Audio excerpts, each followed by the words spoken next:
Rodríguez, diputado del Partido Colorado, gracias por acompañarnos. Muchas gracias, Lorena, por la invitación. ¿Qué impacto ha tenido la aparición del expresidente Julio María Sanguinetti en la agrupación Ballistas en esta irrupción en la vida política activa, ¿no? Porque el expresidente siempre fue un referente no solo para el Partido Colorado, pero ahora hay una irrupción activa donde incluso se llegó a mencionar una posibilidad de candidato. Él dijo, hay que ver la biología, hay que ver una cantidad de cosas. Hay una cierta tendencia a pensar que va a encabezar la lista al Senado, pero ha generado un movimiento interesante en el Partido Colorado y en la escena política. Yo creo que realmente fue una sacudida, ¿no? Porque Ballistas nació en el mes de mayo, hace realmente muy pocos meses, y con la aparición de Sanguinetti desde otro punto de vista, de un punto de vista mucho más activo en lo electoral. El presidente Sanguinetti nunca abandonó la actividad política, todo lo han seguido en todo lo que tiene que ver con el apoyo permanente al Partido Colorado, a los distintos sectores del partido, el apoyo sustancial que tuvo que ver con la elección de jóvenes. Sanguinetti estuvo muy presente para poder ayudar a los jóvenes y que en definitiva el partido tuviera una gran elección como al final lo tuvo, que tuvo 30.000 votos de jóvenes que se animaron a participar de la elección de jóvenes del Partido Colorado, pero siempre estuvo muy cerca de todos nosotros, pero bueno, desde mayo decidió dar un paso más, y ese paso más fue fruto de que una cantidad de dirigentes que veníamos trabajando fuertemente en nuestras agrupaciones, en nuestros sectores, en el caso nuestro desde Espacio Abierto, el sector que lidera el diputado Tabaré Viera y que cofundamos con Tabaré y con Marne Osorio y con una cantidad de dirigentes a lo largo y ancho de todo el país, y que conjuntamente con otros dirigentes que no estaban en Espacio Abierto fuimos a buscar al presidente Sanguinetti porque entendimos de que el Partido Colorado precisaba de los mejores en la cancha.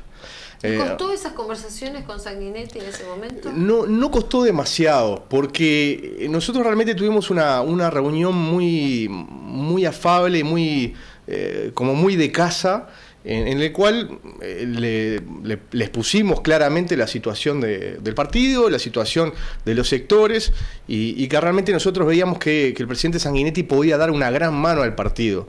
Él nos escuchó.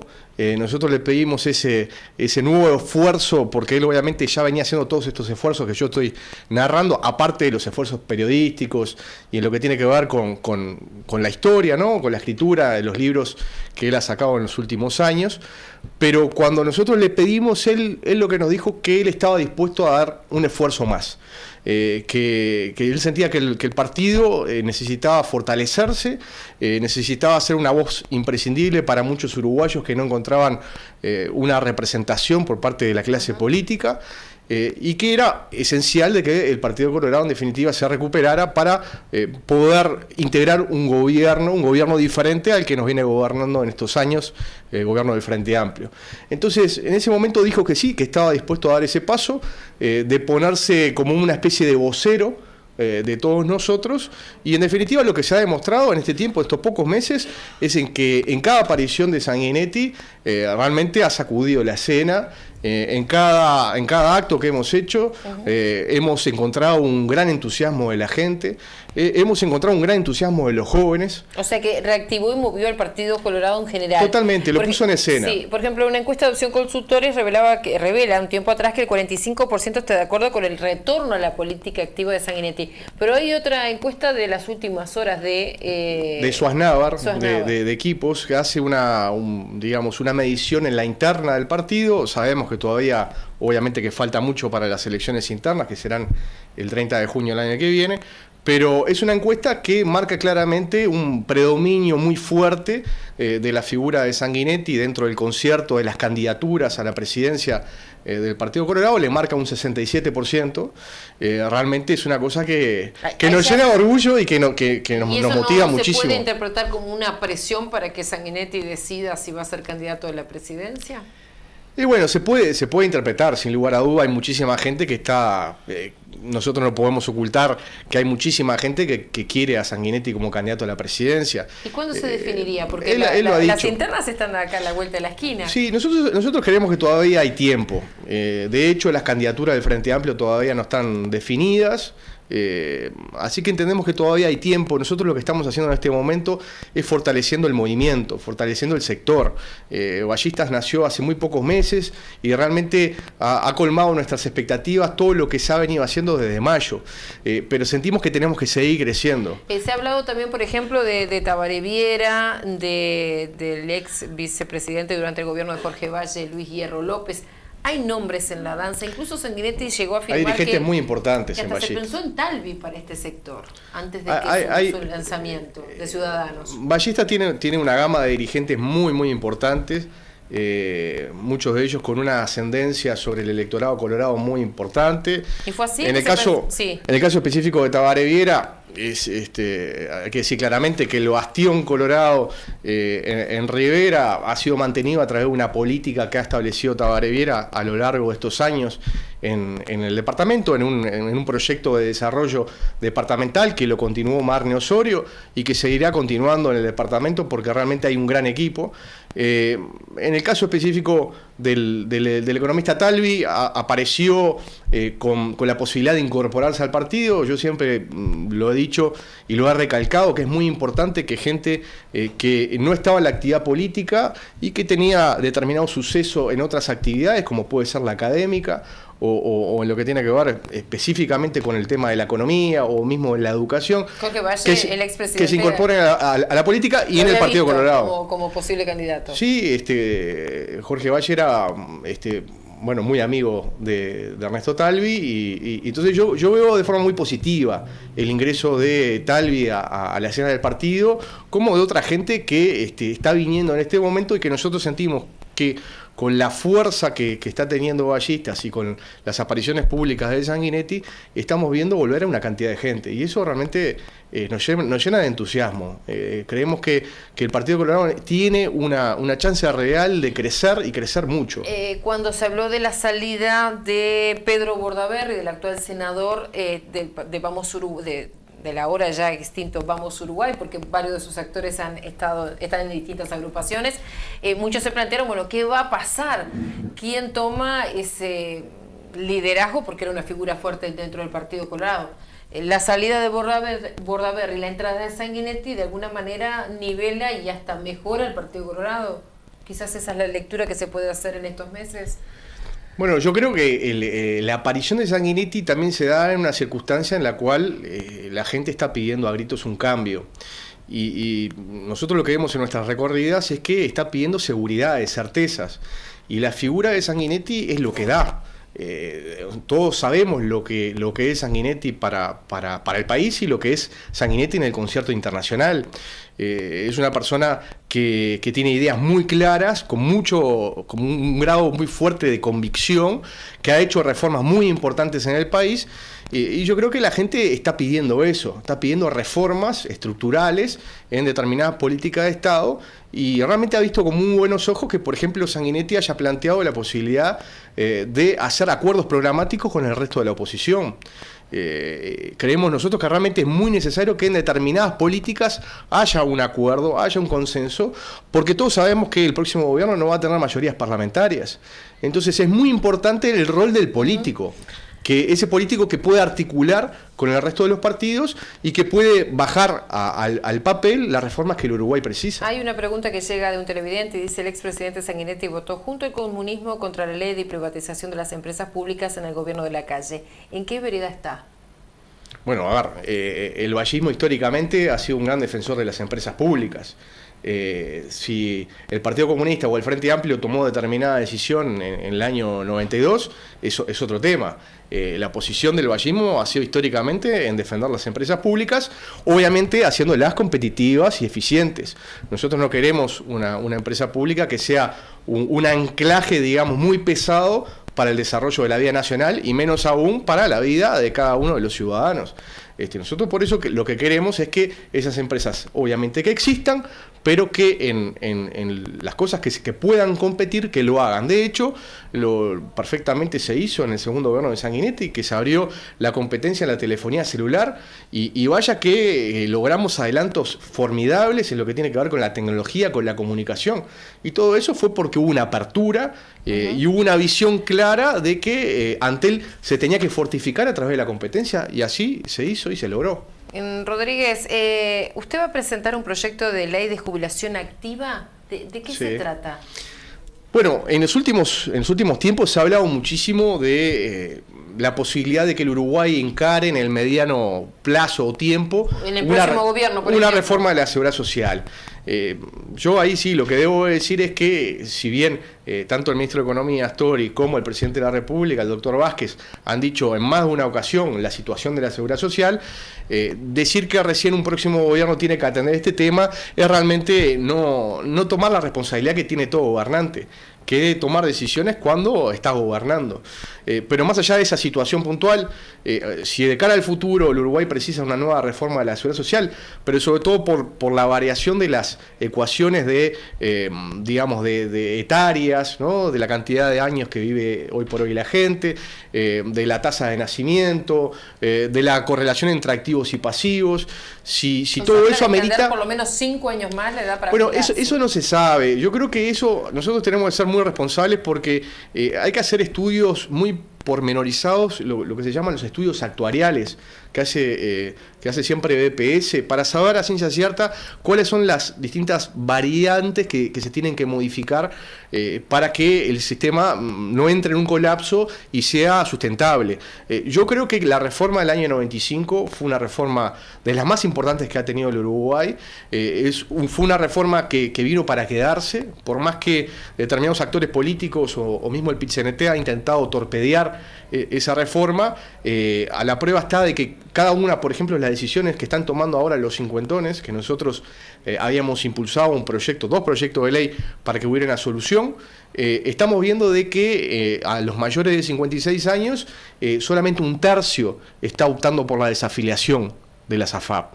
Esto quiere decir que aquellos que estaban comprendidos en una situación más complicada, solamente un tercio. Entonces quiere decir que hay un respaldo de lo que fue la reforma del año 95. Ahora, en una posible nueva reforma, nosotros lo que decimos es, ¿por qué tenemos que esperar a un próximo gobierno para poder empezar a hacer cosas? A ver, por ejemplo. Por ejemplo, este proyecto que vamos a presentar de jubilación activa, y que tiene que ver con la posibilidad de darle un estímulo a las personas, que tiene que ser totalmente facultativo, no es obligatorio, para aquellos que quieren llegar trabajando a los 65 años, se les permita jubilarse, cobrar su jubilación, pero al mismo tiempo se les permita trabajar. Esto no es novedoso, porque hay algunos países del mundo, sobre todo países europeos, que lo aplican. Incluso acá se habló de algunas áreas, por ejemplo en el sector industrial, o maestros, volver a tomarlos con toda la experiencia que tienen. A determinadas Exacto. personas. Digamos las cosas como son, muchísima gente que se encuentra fenomenal a esa edad, que quiere seguir contribuyendo, que quiere seguir aportando, pero que también quiere tener determinadas seguridades de un ingreso fijo. Entonces, ¿por qué no habilitarle, si esa persona llega a los 65 años, habilitarle la posibilidad de que se jubile, por ejemplo, por BPS, pero al mismo tiempo continúe trabajando?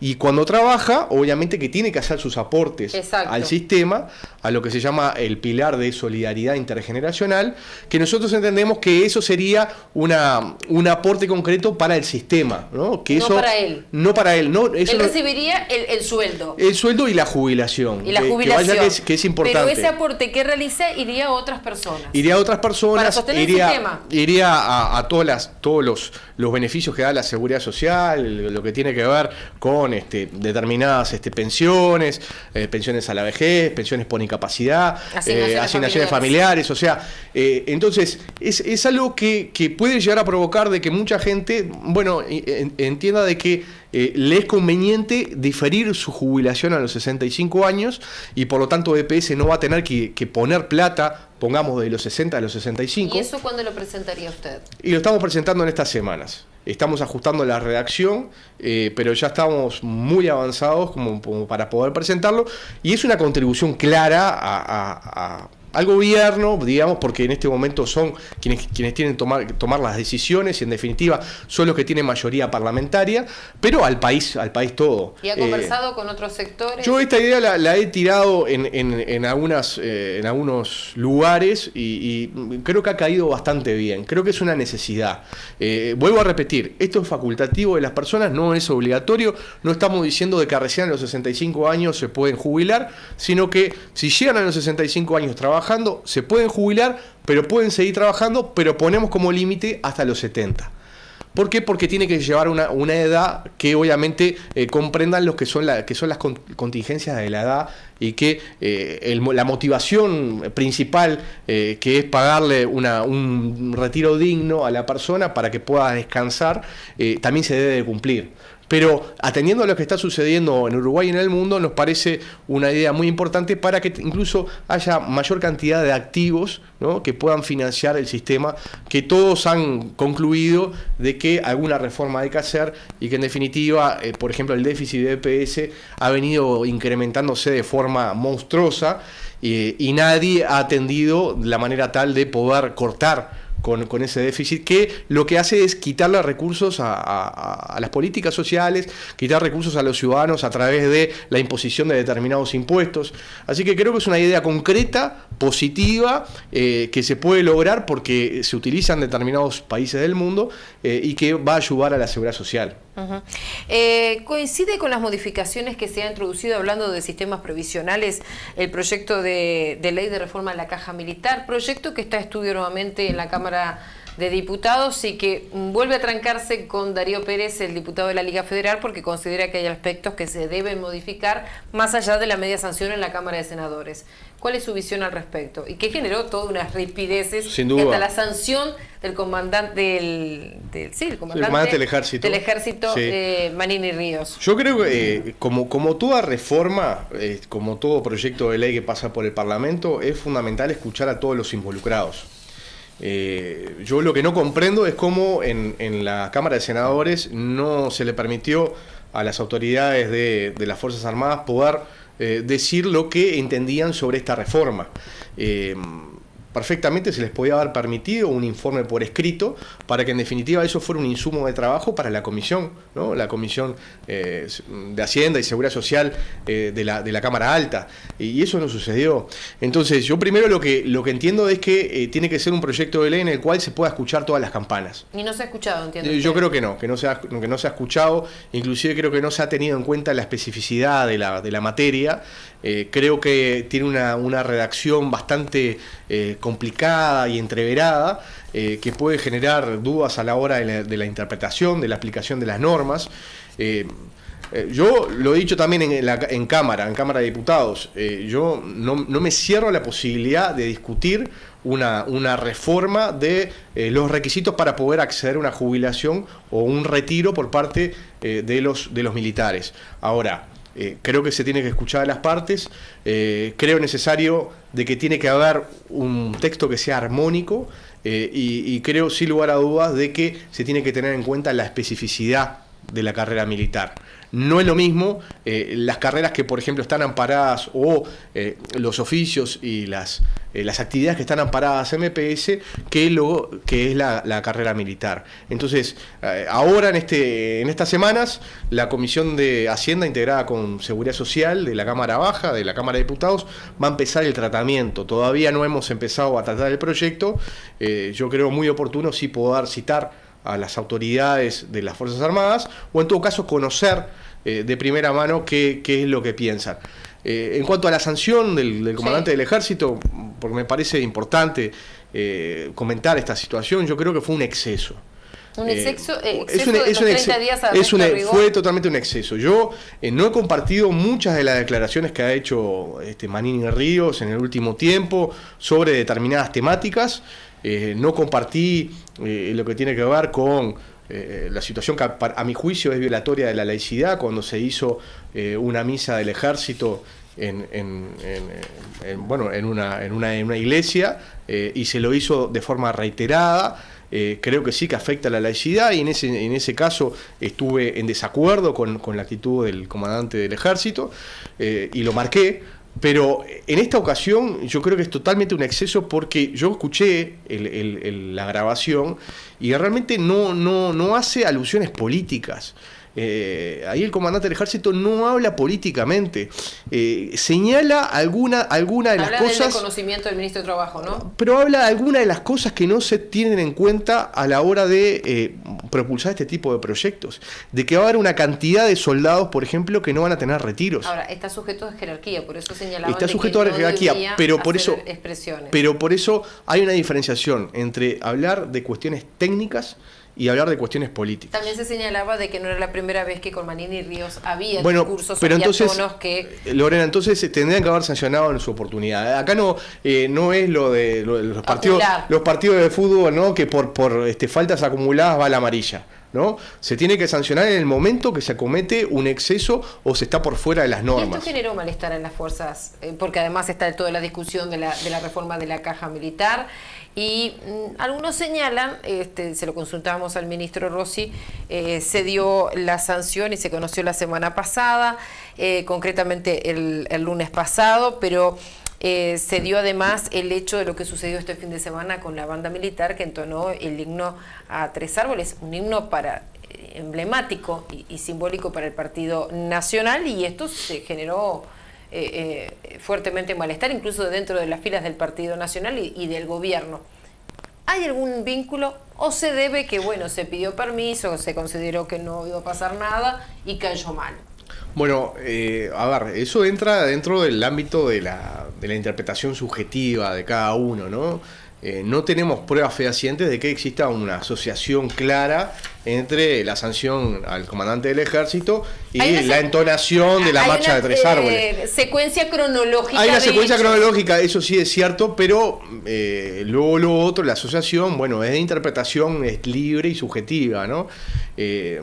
Yo también, en el caso de la marcha a Tres Árboles, yo entiendo también de que no se debe entonar, pero la argumentación que yo veo es que es una marcha que obviamente que tiene una connotación y fue adaptada como himno de un partido político, no importa que sea del Partido Nacional, podía haber sido de cualquier partido político, entonces tiene una connotación político-partidaria. Aparte que de alguna manera conmemora una batalla en la cual gana un bando político sobre el otro, o sea, tiene una connotación político-partidaria. Entonces yo personalmente, yo sé que hay mucha gente que no está de acuerdo, creo que no debería de estar en el repertorio oficial de las bandas musicales de las Fuerzas Armadas. Y lo digo con muchísimo respeto, creo que es una muy linda marcha, que eso no tiene nada que ver con la conclusión final, sino que de alguna manera se preservan determinados valores republicanos que nos tienen que cortar a todos por igual. Si hubiera entonado otra marcha, una marcha al himno del Partido Colorado o una marcha de la Internacional Socialista, hubiéramos dicho exactamente lo mismo. Creo que lo que las bandas militares tienen que ejecutar son piezas que de alguna manera nos unan a todos, ¿no? Y que nos representen a todos. Creo que en este caso puntual no se da esa circunstancia y es la razón por la cual yo entiendo de que no se debió ejecutar, no se debió entonar esa marcha.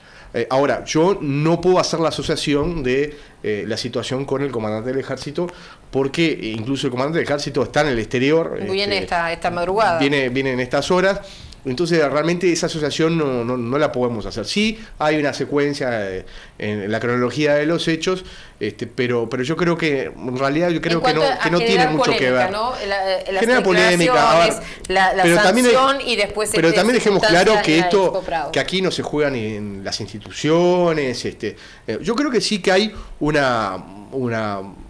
apartamiento a lo que es los principios republicanos que están consagrados en la Constitución y que incluso algunos artículos de la Constitución establecen claramente de que los funcionarios públicos tienen que estar al servicio de la nación, ¿no? Lo dice de esa manera. Quien lo precedió, el ministro Víctor Rossi, cuando se le consultó sobre las críticas que se hacía de la oposición a que el gobierno se había quedado sin agenda, decía que él no tenía tiempo, que se venía trabajando montones y que dejaba de lado hasta su vida familiar para atender, digamos, las actividades de gobierno, que cada uno es independiente de cualquier opinión, pero señalaba lo opuesto.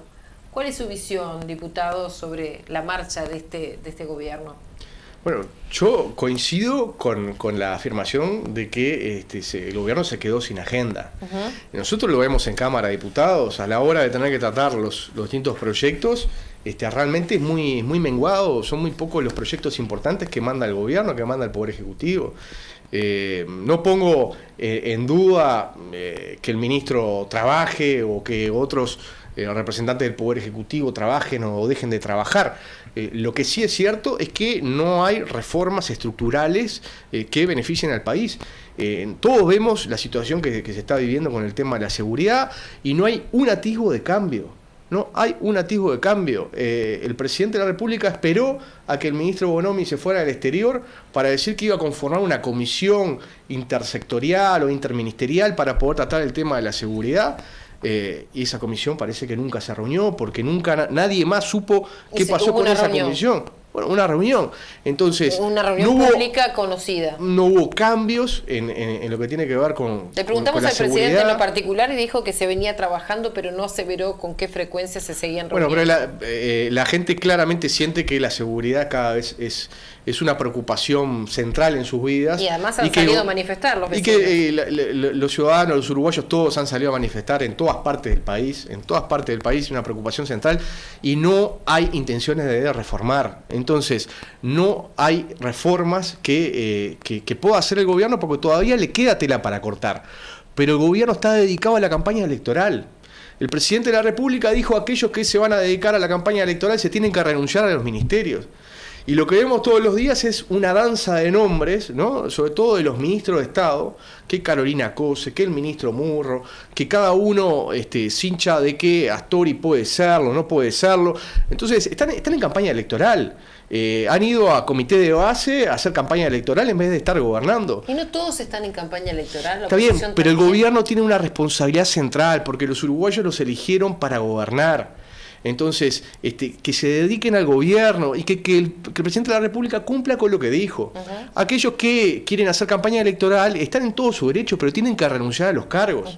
Y le tienen que dar la oportunidad a aquellas personas que puedan querer hacer modificaciones, que en definitiva puedan estar en los ministerios. ¿Cómo ha visto usted, haciendo referencia al caso de la inseguridad o el caso de la seguridad pública, bueno, la intervención del Estado, del Ministerio del Interior, en Unidad Casa Valle, en la destrucción de varias viviendas que estaban siendo ocupadas por bandas, concretamente la banda de los Chingas, y la amenaza al sociólogo Gustavo Leal, quien es el director de Convivencia y Seguridad Ciudadana del Ministerio del Interior, que ha dicho esto no se frena, se va a continuar? Esa es la amenaza. No, obviamente que rechazamos de plano todo tipo de amenaza o intento de amedrentar a un funcionario público, a una autoridad, en este caso del Ministerio del Interior, ¿no? Eso lo rechazamos de plano y obviamente nos solidarizamos con esa situación que vivió, ¿no? Yo lo que veo que digo, esto no es novedoso, pasó hace un tiempo en el barrio Marconi, ¿no? Cercano a la situación de confluencia ahí del Casavalle, y ahí todos lo que dijimos es que realmente lo que estaba faltando era la presencia del Estado. La presencia del Estado fuertemente con políticas sociales, la presencia del Estado con educación, ¿no? Con una educación que llegue, por ejemplo, que llegue a los más necesitados a través de escuelas de tiempo completo o en el caso de los liceos de tiempo extendido, la posibilidad de que haya una presencia mayor del Estado. El tiempo fue pasando y las circunstancias se van repitiendo. O sea que como que no aprendimos la lección de que en definitiva el Estado tiene que estar mucho más presente.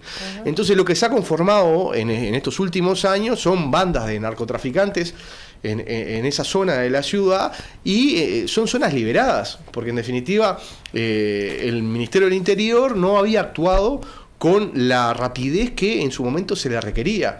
Entonces ahora se actúa, bueno, bienvenido sea cuando se actúa, pero digamos también que hubo un proceso largo donde se podía haber actuado con mucho más premura, con tiempos mucho más anteriores, digamos, y con la posibilidad de que este crecimiento delictivo, sobre todo que está asociado con la droga, bueno, que no tuviera el crecimiento exponencial que ha tenido en los últimos años. ¿Cómo ve la campaña de Vivir Sin Miedo del senador Jorge Larrañaga, de modificar la Constitución para introducir algunas leyes, como allanamientos, ¿no? Yo creo, con la presencia sí, de militares en la calle, entre otras. Yo creo que responde a un clamor popular por mayor seguridad. Eso, en ese sentido, nosotros la comprendemos y entendemos que es legítimo que los partidos políticos o los sectores políticos hagan sus propuestas. Ahora, personalmente, a mí no me gusta que ese tipo de cuestiones estén en la Constitución. Creo que se puede avanzar muchísimo en la ley. Es cierto, en la actualidad no hay mayorías parlamentarias, pero creo que no es bueno poner ese tipo de cosas en la Constitución. Personalmente, no estoy de acuerdo con militarizar de alguna manera la seguridad. Creo que los militares tienen determinadas funciones, bien determinadas por la ley y por la Constitución, y la policía tiene otras diferentes. Que pueda haber tareas de apoyo de los militares a los policías, bienvenido sea, ya lo hay en el tema de las cárceles, ¿no? En su momento, cuando el gobierno de Colorado, uno de los gobiernos colorados, los últimos gobiernos colorados, estableció la guardia perimetral militar, bueno, muchos hablaron y se debatió muchísimo, pero hoy ha dado bastante resultado, ¿no? Y todos reconocen de que eso fue una buena cosa. Entonces, yo creo que las Fuerzas Armadas tienen determinados aprendizajes que no son los propios de la policía. Entonces me parece que hay que dividir bien lo que son las funciones de uno y de otro. Muchísimas gracias, diputado, por habernos acompañado. Licores Diep es una empresa de aquí del Parque Tecnológico Canario, y Alejandro y su familia, que siempre nos está acompañando, le obsequia un licor de pasas de uvas, ciruelas, con un toque de chocolate belga, y hay que consumirlo bien frío. Muchísimas gracias. Ahora que estoy medio engripado, capaz que me ayuda a superar la gripe. Muy bien. Muchísimas gracias, muy agradecido. Y paso un aviso. Sí, cómo no. El 3 de octubre vamos a hacer un gran acto en Ciudad de la Costa con el presidente Sanguinetti y con todo el equipo de ballistas. Esto va a ser en el centro comercial de Lomas de Solimar, así que a todos los ciudadanos canarios, a los que viven también aquí en Las Piedras, la invitación para ese acto del 3 de octubre, miércoles 3 de octubre, en Ciudad de la Costa. Muy bien. ¿En qué lugar específicamente? Centro comercial de Lomas de Solimar. Muy bien. Muchísimas gracias por acompañarnos. Bueno, muchísimas gracias. Señores, hasta aquí el programa del día de hoy. Nos reencontramos dentro de 7 días. Que pasen muy bien. Chau, chau.